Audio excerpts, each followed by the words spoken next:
Now we'll have a look on the grammar. First topic that we'll study over here is prefix and suffix.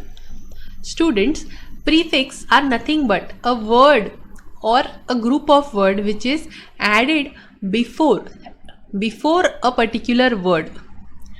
For example, fulfill. Fulfill is the main or the root word. If you add something before the word, pre means before, that part is known as the prefix.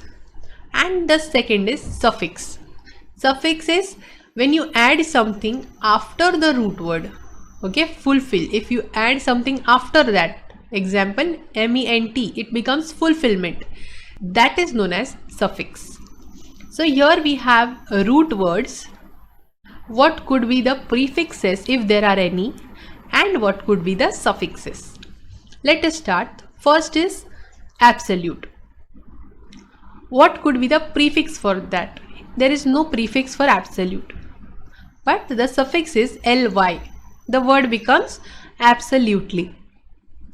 Second is fulfill. Prefix is un, so the word becomes unfulfill. And suffix is fulfillment. Determines, prefix becomes undetermined, and suffix is determination. See, there are a few changes. Danger.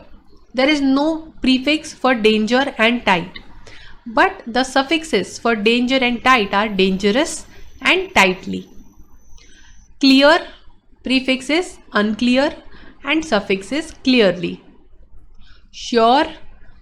Prefix un, add un, it becomes unsure, and at the end if you add ly, it becomes surely, the suffix.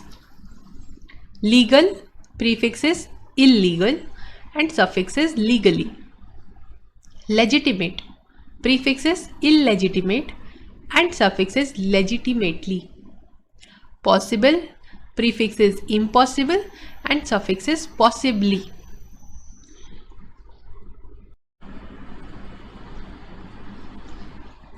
Here we will see the next topic, which is degrees of comparison.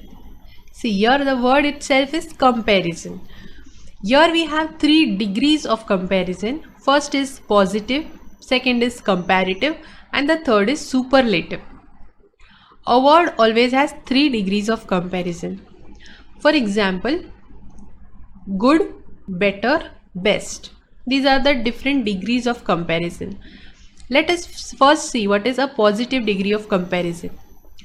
This degree offers no comparison. It just tells about the existence of a quality.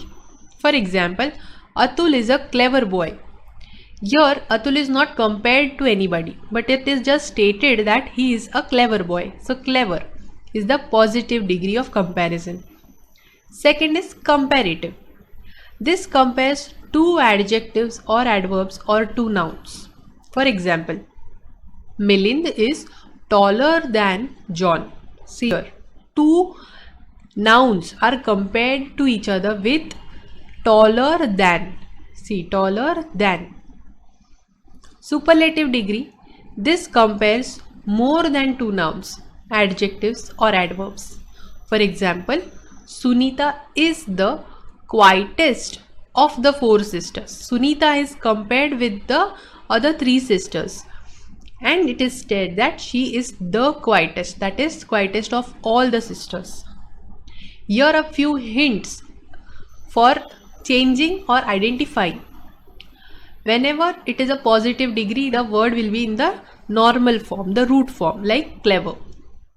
For comparative, here this will be having than, than, than. For example, taller than, better than, fatter than, because it is comparing one thing to the other. You will always have than after the word. And superlative degree, it always has the before the highest degree. The best, the quietest, the fattest, the tallest, like that. So these are a few hints. Let us see a few more examples. Fill in the blanks with comparative, superlative and positive forms of the correct adjectives in the brackets.